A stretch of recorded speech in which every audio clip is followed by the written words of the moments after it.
Alright, what's going on, guys? I'm back with another trade recap. So, today I had a short bias. So, let's get into a top down analysis and explain why I had a short bias and why I took the trades I took. So, looking at the daily time frame, I think it's quite obvious we have a daily bearish fair value gap. Alright, same with ES. Alright, cool. So, let's drop down to the 4 hour now. I'm gonna have to replay price.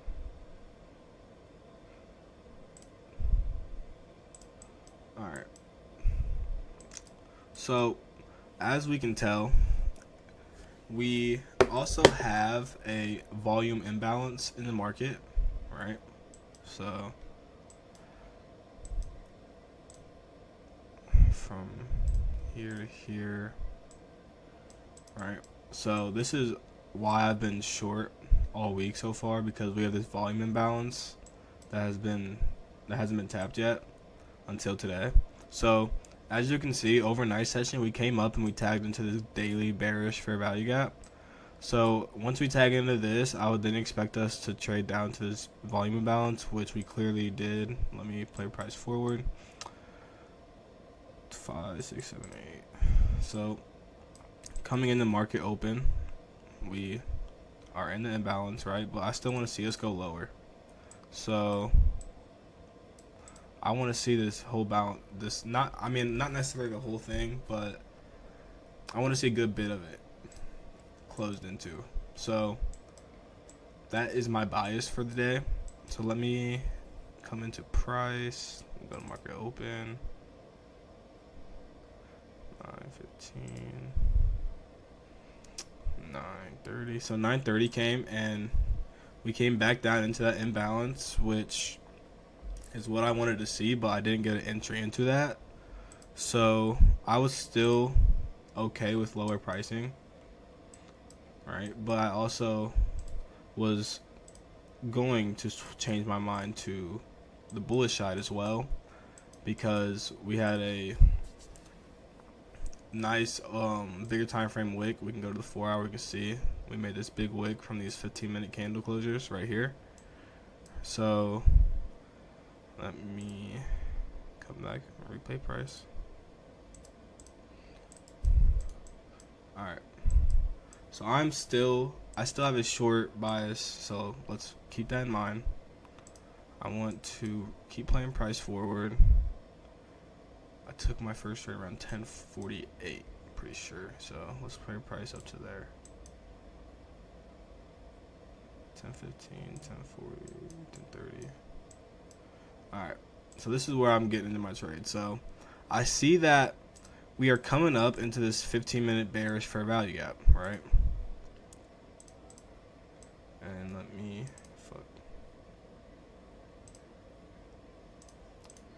Alright. So we're coming up into this 15-minute fair value gap, and ES is trading higher, which is giving us bearish SMT as well. So once I started to see us trade up into here, what I was looking for was this high to be swept, and then I could look for my first short, right? I'm pretty sure I might be thinking my second trade, but let me just play price forward to my entry time. So yeah, so I don't think we came up to this high. Let me play price forward. 6, 7. Yeah, okay, we didn't. So once we got into this 15-minute bearish fair value gap, we had all of these accumulated highs right here, right? So I wanted to see all these get swept, which they all got swept with this candle right here, right? We had all these equal highs. We barely took it right here, so I wouldn't count that as a sweep, right? So I would still count all this as a liquidity to be taken, right? So we come up, we have a nice little manipulation candle, and we take that liquidity up here, and then we start to see displacement to the downside, right? So once I started to see my displacement to the downside, and well, I already saw my first step to my entry, which is a change of state, right? Now I'm looking for an inverted fair value gap, which we have a tiny one right here that I could have entered off of, but I entered on a 30-second time frame. So I didn't want to enter. This was my entry candle right here, but it was too big for me to put my stop loss up here. So I waited for a little retracement, which we got it right here. And this is the candle that I entered on, which looking back on it, I could have got myself a better entry, which you guys will see here in a minute. But my entry was at 705 flat right there. And I had my stop loss at 22 points. And why I had it at 22 points instead of this high was because I wanted to see this fair value gap stay open in my trade, right? And I was just targeting a 1-to-1. I was targeting this 15-minute fair value gap that was unfilled down here.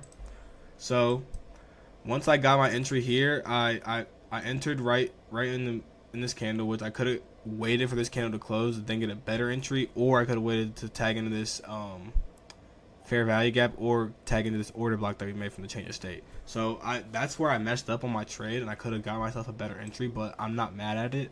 So let's play price forward. And as we can see, we came pretty close to my stop loss, but like I said, I wanted to see this fair value gap stay open if we were going to continue lower. And as you can see, we hit my take profit pretty fast in this trade. Literally, it was 1, 2, 3, 5 minutes, a 5-minute trade, and that put me up 577 for the day. So it was a pretty decent trade. It was a good one-to-one RR. It was an A+ entry. I saw everything I wanted to see in the market, so I wasn't mad at one-to-one, and I'm happy that I took off here, because as we can see, price completely reversed after that, and it would have took me completely out of my trade. So that's why it's very important to place your TPs at smart places. Don't just aim for the money. Aim for places that make sense in the market, like this. As you can see, once we took this liquidity and we tagged into this gap, we traded to the upside, and I would have been stopped out of my trade, or I would have got break even, right? So that was my first trade, and let's get to the second one. Alright, so coming into the second trade, what I waited for was, first I waited for Powell to speak. He spoke at 12:20 today, so I waited for him to speak before I took another trade today. And what I saw was that one, ES was trading back up into this daily fair value gap. So I was expecting to see some more bearish momentum. So let's go down to the trade I took. Let me go back. Alright, so coming into my trade, what I saw was, one, I saw ES was already all the way up here at Asia highs while NQ was down here, right? So on NQ, I saw these equal highs right here on the 15-minute time frame, and they were inside of a 15-minute bearish fair value gap. So when I saw that, I was not going to take a trade. I was not going to short the market until I saw liquidity swept right here on NQ and ES take Asia high. Because when ES takes Asia high, one, we are inside of the daily fair value gap, and two, taking Asia high would give us a bearish SMT on the higher time frame, right? So with that, me seeing that is one thing that I had to see before I took my short. Another thing that I saw that gave me confidence in my trade, we tagged into this bearish order block on the 4-hour time frame, which is another high time frame PD array, giving me more confirmation on my bearish bias, right? So we tag into that while we're tagging into this 15-minute gap. So let's drop back down to the entry time. Let's go back. Okay, so now that I see that we're tagging into this 4-hour change of state, we're about to take liquidity here, and we're about to take Asia high on ES. So that's going to give us a bearish SMT while also tagging into a bearish PD array, while also sweeping liquidity on the higher time frame. And really, we're tagging into two PD arrays, right? So this would really give us like a unicorn model type of entry, because we have an order block that we're tagging into plus a fair value gap that we're tagging into, to help us, to give us more determination, more confirmation on our trade, right? So let's drop down to the 1 minute time frame, and let's get into the entry. So let's play price forward. All right, so boom. What do we have here? We now have taken this high, but we have not taken Asia high yet. So I will not be entering until we take Asia high. Now what do we have? We have now taken Asia high. So we now have bearish SMT. We now have bearish SMT on a bigger time frame, which will help our trade go lower, in theory, right? So let's continue and let's get into our entry.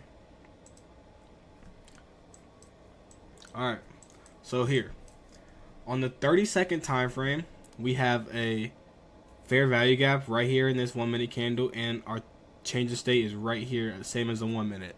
So what I did, I entered on the 30-second time frame, but I did not wait on. So on the 30-second time frame, this candle closed probably like right in here on this 1 minute candle. So I did not wait for a 30-second closure because I was so confident in my trade, and everything that I saw played out to a T that I needed to see before entering my trade. So I was so confident in my trade. There's no reason for me to wait to get a worse fill in my trade when I'm so confident I know where price wants to go, right?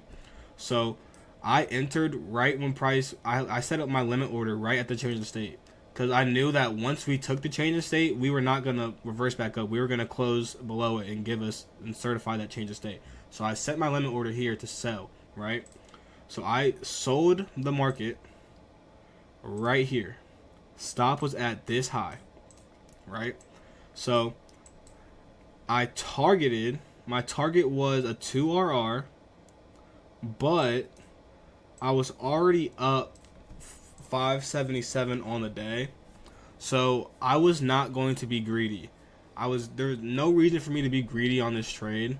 So what I did was I put my limit order, or my take profit, right here at this low, which gave me a 1.73 RR, which is still a very good risk to reward ratio, and it put me up 1300 on the day. So I was not mad at all. That's a very good day for me. So I entered my trade here, and price delivered very, very beautifully. As you can see, very, very fast trade, very beautiful trade. So let's play price forward, and right here, price took our take profit. Now, in hindsight, obviously, yeah, I could have held to a 2RR, which was only a couple more points lower. But for me, it's like I'm already up good amount on the day. There's no need to risk any profits just for I think it was like not even full 1 point, like 0.20 ticks, whatever. So there's no reason for me to risk my profits for like 0.20 ticks. I just wasn't gonna do it. So this was a very obvious low for me that was gonna get taken. So I just put my take profit at the most obvious low. Like I knew price was gonna come and take this low at least.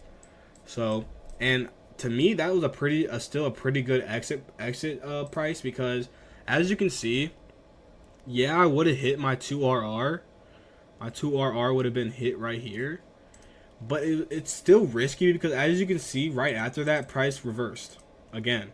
So it was very risky to hold, and to me, I didn't see a reason to hold because this low is so obvious. And as you can see, price came down and instantly V-shaped reverse, and it would have stopped me out at break even. So yeah, so that is the reason why I put my take profit here, and I didn't target a 2RR. Instead, I got a 1.78 RR, which is still a very good risk to reward, and it put me up 1300 on the day. So I'm not mad at it. And yeah, this is the trade recap. I hope this video helped you guys. I hope this video helped you understand where maybe your trade went wrong today, or if you guys took the same trades as me, give you guys a little more confidence. And yeah, any questions you guys have, you guys know where to go. You guys know where to ask them. Yeah, I'll see you guys next time.